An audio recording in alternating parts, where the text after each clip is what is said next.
గాంధీ భవన్ నుంచి పలువురికి పిలుపు వచ్చింది. పార్టీ కోసం కష్టపడే వారికే పదవులు ఇస్తామని ఇటీవల మీనాక్షి నటరాజన్ స్పష్టం చేశారు. ఈ క్రమంలో ఈ సమావేశానికి ప్రాధాన్యం సంతరించుకుంది. ఇప్పటికే ఎమ్మెల్యే కోట ఎమ్మెల్సీ ఎన్నికల నేపథ్యంలో గాంధీ భవన్ కు ఆశావాహులు క్యూ కడుతున్నారు.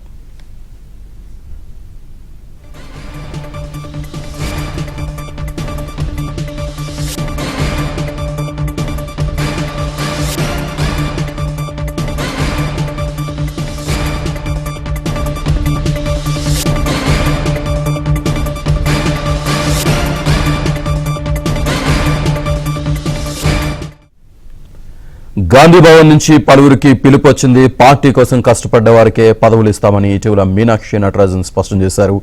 ఈ క్రమంలో ఈ సమావేశానికి ప్రాధాన్యం సంతరించుకుంది. ఇప్పటికే ఎమ్మెల్యే కోట ఎమ్మెల్సీ ఎన్నికల నేపథ్యంలో గాంధీ భవన్ కు ఆశావాహులు క్యూ కడుతున్నారు.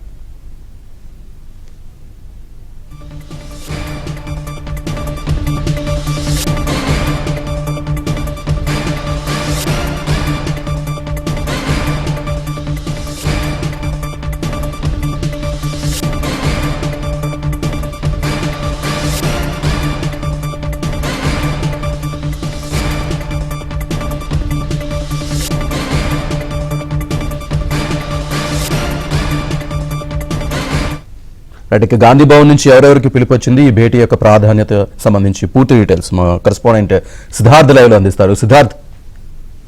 శ్రీనివాస్, గాంధీ భవన్ లో ఈరోజు కొంతమందికి పిలుపు వచ్చినట్టు తెలుస్తూ ఉంది. నిన్న రాత్రి గాంధీ భవన్ సిబ్బంది కొంతమందికి కాల్ చేసి వాళ్ళు ఈరోజు గాంధీ భవన్కు రావాల్సిందిగా వాళ్ళకు ఒక ప్రత్యేక సమావేశం ఉన్నట్టుగా గాంధీ భవన్ సిబ్బంది తెలిపినట్టు తెలుస్తూ ఉంది. ఇక కాసేపట్లోనే దానికి సంబంధించినటువంటి మీటింగ్ మొదలు కానుంది.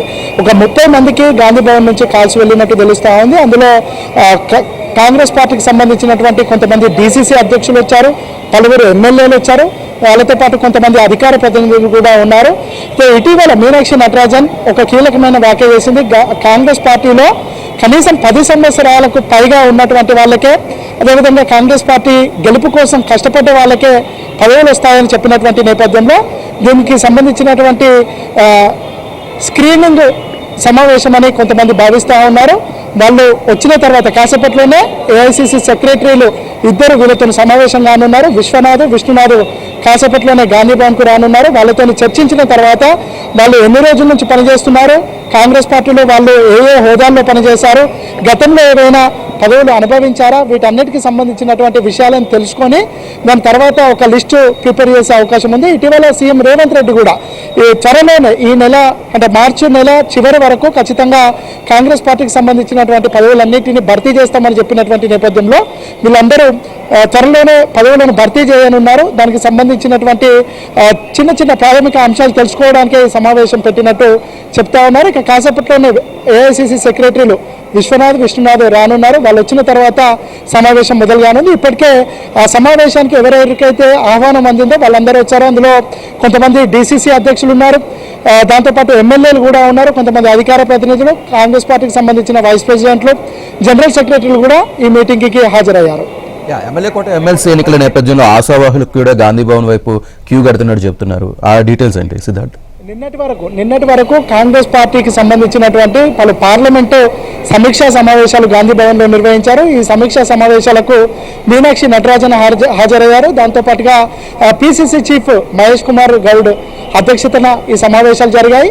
ఆయా పార్లమెంటు సెగ్మెంట్లోని మంత్రులు, ఇన్ఛార్జ్ మంత్రి, అక్కడ ఉన్నటువంటి ఎమ్మెల్యేలు కూడా వచ్చినటువంటి నేపథ్యంలో కొంతమంది ఆశావాహులు మీనాక్షి నటరాజన్కి, పిసిసి చీఫ్ మహేష్ కుమార్ గౌడ్కి వినతి పత్రాలు ఇచ్చారు. తమ అభ్యర్థిత్వాన్ని కన్సిడరేషన్ చేయమని వాళ్ళు కోరారు. దాంట్లో కొంతమంది కార్పొరేషన్ చైర్మన్లు కూడా ఉన్నారు. జర్పాటి Jaipal, party spokesperson Mahesh Konagala, అదేవిధంగా ఇరవత్రి అనిలు, దాంతోపాటు మరికొంతమంది మీనాక్షి నటరాజన్కు కొంతమంది, అదేవిధంగా పిసిసి చీఫ్కు కొంతమంది వినతి పత్రాలు ఇచ్చారు. గత అసెంబ్లీ సమావేశాల సమయంలో వాళ్ళకు పలు కారణాల వల్ల టికెట్ను నిరాకరిస్తున్నాం, రానున్నటువంటి ఎమ్మెల్సీ స్థానంలో తమకు ఖచ్చితంగా అవకాశం ఇస్తామని చెప్పినటువంటి నేపథ్యంలో కొంతమంది ఆశావాళ్ళు వచ్చారు. ఇంకా మరికొంతమంది ఆశావాళ్ళు తమకు ఎమ్మెల్సీ స్థానం కోసం ప్రయత్నాలు చేసుకునేందుకు ఢిల్లీకి కూడా వెళ్లారు. ఢిల్లీలో ఉన్నటువంటి కాంగ్రెస్ పెద్దలను కానీ, అక్కడ ఉన్నటువంటి పార్టీ ముఖ్య నేతలను కానీ కలిసి తమకు ఎమ్మెల్సీ అవకాశం ఇవ్వాల్సిందిగా వాళ్ళకు రిక్వెస్ట్ చేస్తూ ఉన్నారు.